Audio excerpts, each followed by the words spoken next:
Você já ouviu falar em escoliose de novo? Esse será o assunto desse vídeo. E se você quiser saber um pouco mais a respeito desse tipo de escoliose, é só você ficar aqui comigo até o final. E para você que é novo por aqui, eu sou Rodrigo Coutinho, fisioterapeuta, especialista em tratamento não cirúrgico da coluna. Seja bem-vindo ao meu canal. Talvez você ainda não saiba, mas existem diversos tipos de escoliose. E a escoliose de novo é um desses tipos. Antes de eu começar a falar propriamente sobre a escoliose de novo, eu vou conceituar para você o que é uma escoliose.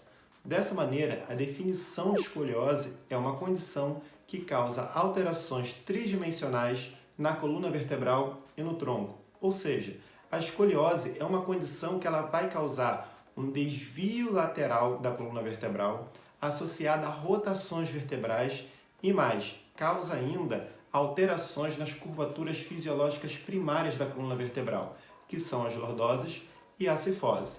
Então, todo esse conjunto de alterações forma aquilo que nós chamamos de escoliose.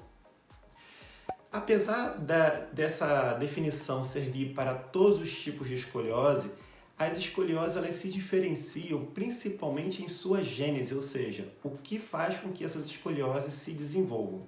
Por isso, nós classificamos as escolioses em dois grandes grupos.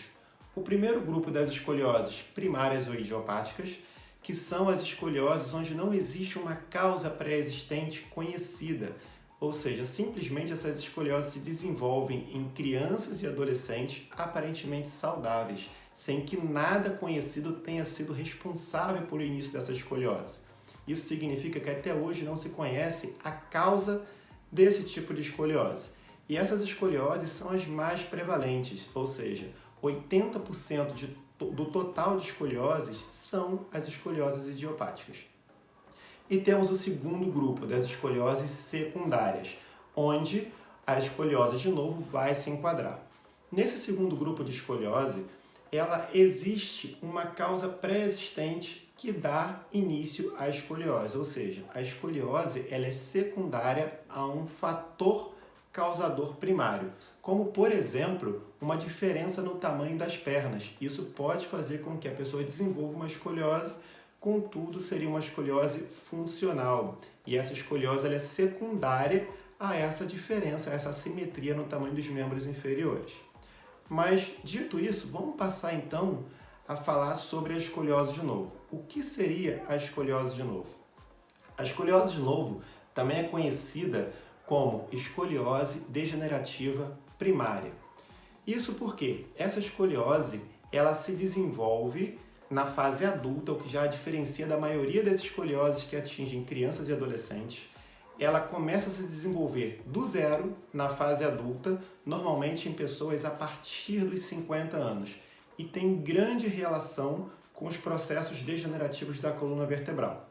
Deixa eu fazer uma observação. Existe um tipo de escoliose que ela, por exemplo, uma pessoa que teve uma escoliose na adolescência, quando chegou ao início da idade adulta, essa escoliose estabilizou e tardiamente, quando ela chega lá para os seus 50 anos, essa escoliose pode voltar a se desenvolver. Não estamos falando desse tipo de escoliose. A escoliose, de novo, ela começa a se desenvolver do zero na idade adulta, ou seja, a pessoa nunca teve uma escoliose anteriormente. E essa escoliose está relacionada aos processos degenerativos da coluna, sendo mais específico a uma alteração, a alterações degenerativas no disco intervertebral, onde uma degeneração assimétrica desse disco dá origem ao processo da escoliose. Então nós temos um disco e esse disco de um lado dele começa a ser mais degenerado do que o outro lado. Isso faz com que haja uma curvatura, se inicie uma curvatura nessa coluna vertebral. Esse tipo de escoliose é mais comum na região lombar. Acredita-se que isso seja devido a essa região sofrer maiores desgastes degenerativos do que as demais regiões da coluna. Agora, nem toda escoliose, de novo, vai progredir. Pode ser que essa escoliose se desenvolva, mas não progrida. E aí nós temos que seguir alguns padrões, alguns sinais que nos norteiam a respeito de uma potencial progressão. E quais seriam esses sinais que são tão importantes para que a pessoa tenha uma ideia se ela precisa iniciar imediatamente um tratamento, qual é o tipo de tratamento, o que a aguarda potencialmente no futuro? Então, esses sinais São todos eles radiográficos e um bom profissional ele tem que ter a expertise para conseguir identificar esses sinais.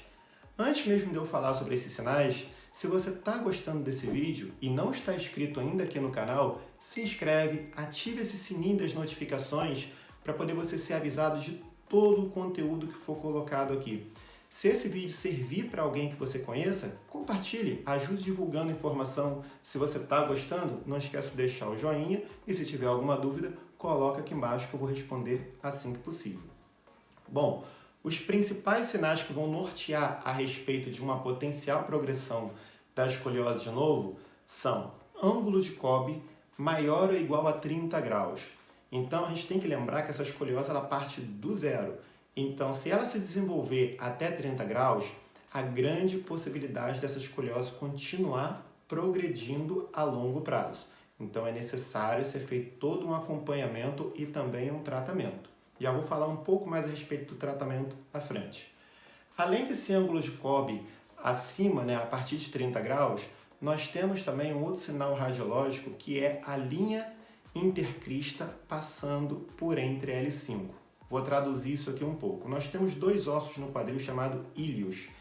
Então, ali nós temos um acidente ósseo chamado crista ilíaca. Então, quando nós pegamos uma radiografia, nós traçamos uma linha de um lado para o outro, ou seja, de uma crista ilíaca até outra crista ilíaca. E dessa maneira, se essa linha intercrista cruzar a vértebra L5, que é a última vértebra lombar, há maior chance dessa escoliose progredir. Estudos provaram que todas as escolioses de novo, que essa linha intercrista passou por L4, ou seja, a vértebra acima de L5, a quarta vértebra lombar, não houve progressão. Porém, em diversos casos onde essa linha intercrista passou por entre L5, houveram progressões. Mas ainda existem mais alguns sinais que eu vou falar aqui para você.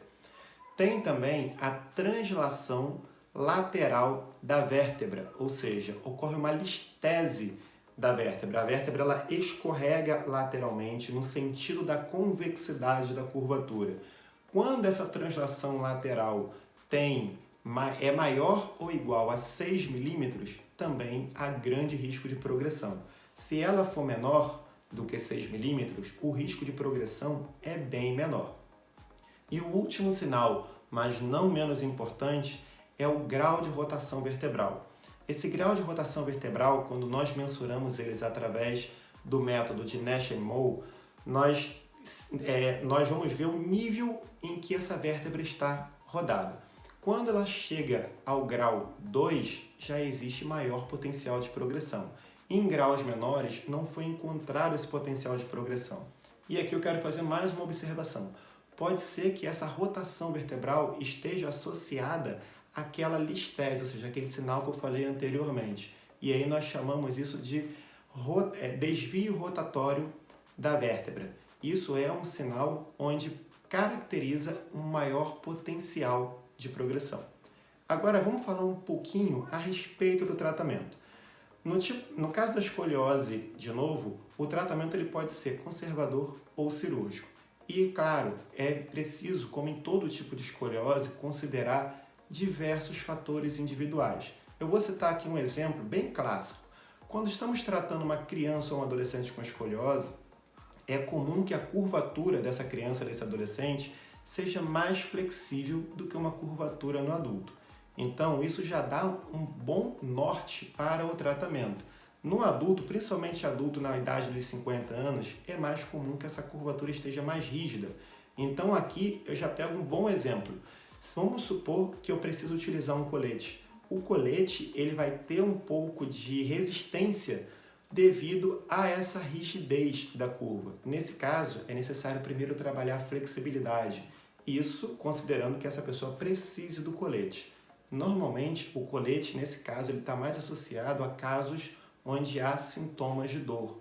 E é mais uma grande diferença entre a escoliose de novo e a escoliose idiopática, por exemplo. No caso da escoliose idiopática, normalmente a pessoa não sente dor. Na escoliose de novo, normalmente é sintomática, ou seja, essa pessoa pode sentir dor tanto na região lombar, quanto essa dor pode ser irradiada ou referida para membro inferior. E mais, esse tipo de escoliose costuma causar bastante limitação funcional, até para tarefas simples como permanecer em pé durante algum período ou fazer pequenas caminhadas.